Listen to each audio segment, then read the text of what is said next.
Hello everyone, in this video I am going to explain about the main function in a C program. So in a C program, if anyone want to execute any program, that must be contain main function. So every C program will start execution from the main program itself. Like that, if we want to execute any function, first we should call it to execute that function. So we have main function, that is a predefined function. So we are not calling that function externally. So to call that internally, we have hyphen start is the function which will call this main function. So this is the startup program to call the main function.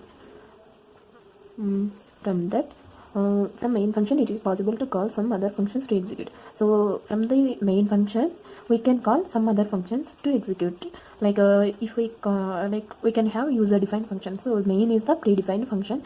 If our program is containing only one function, means it is the main function only. So let's see like how to create a file and how to compile and how to execute.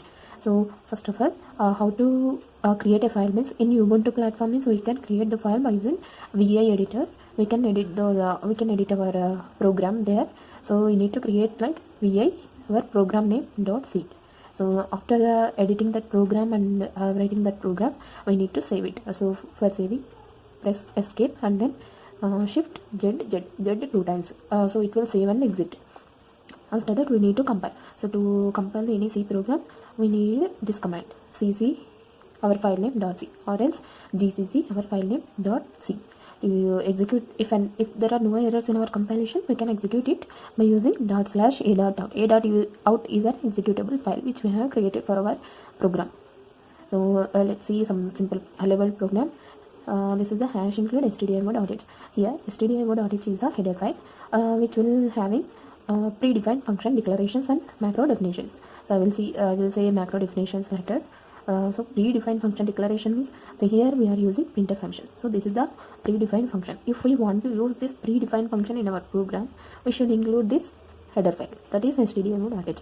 To include this header file, we should write hash include left button and then stdio.h. After that, as I already said, every C program will start executing from the main function itself. So here I am writing int main function. To print hello world, to print anything or any string, we have to use printf function. To include to get this printed, we need printf function, right? Printf is predefined function. To work this printf function correctly, we need to include this stdio.h header file, so that we can print hello world program. Now I will see what is macro. To include this predefined macro definition, so we need to write hash define that predefined name, and then what value, this can be user defined also, what value we need to replace in that variable. So pi is in predefined one only, but we are writing here 3.14. so wherever I am using pi in my program, I need to replace that variable with this value. So here I am using int x equal to pi star 2, means pi into 2. So here it will include pi 3.14 into 2. So we will get the result. So at the compilation stage, pi value will be replaced like this. Thank you for watching.